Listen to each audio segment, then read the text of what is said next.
Definitely, definitely. The first thing we talk about is the elements. And you know, our first food is our elements. We take it lightly, the air we breathe. Okay. You know, we have one of our sisters who's a certified breathologist. Okay. And you know, even one of our master teachers talks about breathing exercise, the fire breath. Okay. All these different components to mastering the elements before we even go into the food. So we talk about air, we talk about water, alkaline water, electrical water. You know, we're, and I was gonna go into that as far as, you know, growing up in the States, we used to pipe water. Yeah. Compared to back home, we used to that river spring water coming from the rocks. You know, you take a shower, you drinking that water, all the stones and the leaves and everything that pass through. So you're getting that electrical water, that mineral water. So because the water goes through a process system before it even goes into our pipe, you know, added fluoride and all these other things, the process makes the water dead. They have no life. So we have lifeless water, and our body is made up of what, 70–75% water. Yeah. So when we talk about air, water, fire, even to do fire breath, that's all part of raising that chakra, you know, standing out in the sun, getting that vitamin D, that sun food. Yeah, these are all elements. Meditation, dealing with the ethers. Then the icing on the cake is the food, which is earth. Yeah. So we go into the elements, and as we go into the icing on cake, which is the earth, that's when we can go into our ground food. Okay. And, all right, so you're saying that one, water is essential. So most of the food, they basically mostly made up of water. What exactly is excluded from the alkaline vegan diet? Like, absolutely, like, okay, they say vegans don't eat cheese. What else? No cheese, no dairy. Cheese. We're going to leave Miss Dairy alone. Miss Dairy has been hurting a lot of people. Yeah. I don't want no more birthday cake, Miss Dairy. I don't want no more sweets. For pizza, man? No more. All that dough. You know, you know the back of the pizza have that dough filling, and that's you see it. That's how the guts look after, you know, eating it for a while. Yeah. So we wanna pause with the dairy and understand that dairy is related to mucus. Okay. So when we talk about majority of the diseases that one faces, mucus related, based on eating a lot of starchy food. Okay. You know, we have this motto, we say, white ain't right. White rice, white bread, white sugar, white, all those different white products. Stay away from. You know? Stay away from, because they actually use what? They use something to bleach it. They use refined. What's the point of doing that? It goes through a process. Well, hold on. White rice? Well, what about the Asians? Because I know a lot of Asians, they eat white rice. You know what it is? They clean. If you think of cultures, even if you look at Africa, they clean their rice. They soak it. Spanish people, a real ethnic, or you go to African, that rice is soaked for a day before they actually cook it. And it's soaked, and it's cleaned, and it's soaked again, because what they're doing is they're getting the starch off of it. We're probably the only people that put the rice inside and just cook it. But if you look at ethnic, you're right. I think most people clean it, but you're saying that white rice, Islamic rice. You see, growing up, and this is the thing, like I was telling a lot of our elders, because you know, our elders from back home come with this mindset, you know, we coming out here, we're going to eat the same food, and the food is not the same from back home. So, and then a lot of people out here don't prepare food the same. So, you know, growing up, we used to wash our rice. Right? Right? I know a lot of places they don't wash rice.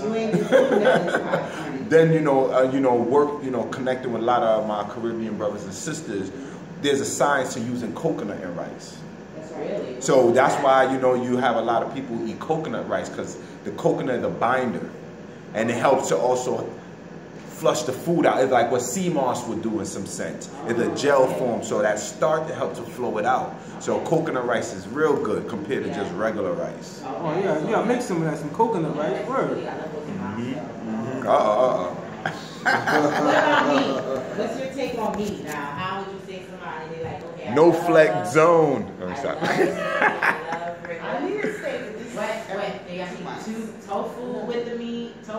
We don't want no tofu, no toe in the food. All right. Tofu no good? Now let's Tofu is healthy. let's do a quick challenge before I answer that. Who made soy and peanuts?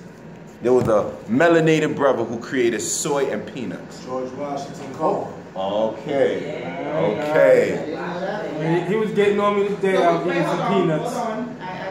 You said made. You didn't say grow. Created. Special word. So, are you telling me? Okay, let me just, because they just told me in my diet that peanuts is good. Are you telling me that's not a real thing? Because you said made. You didn't say grow. Yes. Now let me drop this jewel to you. Growing up, you know, I'm from the Billmore era. Y'all know about the Billmore era. You know, you have your linen suit, your outfit. You know, you have your peanut punch, your Guinness, right? Those things. A lot of people who drink peanut punch, after a while, you notice that they suffer with colon issue, prostate issue, and have a relation to prostate issues. So peanuts don't digest right. So Just like corn. corn too, those are acidic foods. So when we talk about alkaline food, electrical food, we was just talking about that in the vehicle. Brazilian nuts is a very good nut. It's good for building up your body. At the same time, you know, have no peanuts. That's acidic compared to the alkaline foods. Acidic meaning when it goes in your body, your blood and all the it's chemical reaction. Mm-hmm. And let me tell you, everything you put in your body, from the Hennessy Oh, to the lemonade, does a chemical reaction. I gotta keep it real with people, you know, because what everything you put in your body is gonna determine how long you're here on this earth. It's gonna determine how you treat your organs and how you look on the outside, which, you know, inside beauty. That's a part of inside beauty as well. As well as being a good person and making sure everything is good up here, you gotta make sure that you're eating and drinking so that your mind is like running smoothly, so that you can, you know, make the best you that you could possibly make. Quick question: baby food. What would you suggest? Like, say somebody that's just about to have a child. Yeah, besides the breast milk, somebody that's just about to have a child. And they don't know exactly what to start feeding their kids, like, or their baby's gonna start eating food. Well, we're getting past the breast milk. Let's start with the origin though. Let's start with the origin. And once you feed them breast milk till 3, then there are certain things that breast milk till 3 years old, not eating solid foods. No, what I'm saying is he ate solid foods and we didn't do anything processed. We didn't do baby food. We didn't do none of that. So what would you suggest? What would you suggest as far as feeding food, like somebody that's about to have a child, or you know their baby, and they don't want to, they just want to keep their child on that healthy diet, straight fast, live a long life, never eating any of that crap, doesn't need to eat any of that crap. If they did eat that crap, they'd probably get sick because they're just so used to eating good. That's the So we say fruitarian diet is one of the best diets because fruits have a lot of water and they have a lot of nutrients for the body. Of course, you know, when we look at, say for example, the plant-based diet like greens, when we see an elephant, that's what most of the animals eat, plant-based diet, and you see they weight. So for those, you know, they may say, where I'm gonna get my protein from? You know, you get a lot of proteins in your greens. And like we were saying, the Brazilian nuts, the walnuts, all of these things are protein based. And the fruits just complement the greens. So you can eat, and again, food is medicine. So it's not just, again, like at a vegan chef, you can eat an apple regularly. But now how could you turn that apple into a dish? This is the science of being a chef now. So now all those different meals, you can make an apple salad or you could just make a regular fruit salad. Now you could turn a regular salad into a deluxe. And that's where we get creative. All right, so keep this. As we say that, right? We have this wonderful apple a day, keeps the doctor away salad. And what we add is our turmeric. Big up to our Wakaya brand, the turmeric. The turmeric is awesome. And when you add your turmeric with your onions and the cilantro and the parsley, oh man, you hear like turmeric actually does have that. doing the merengue on them. Yeah, very, very good.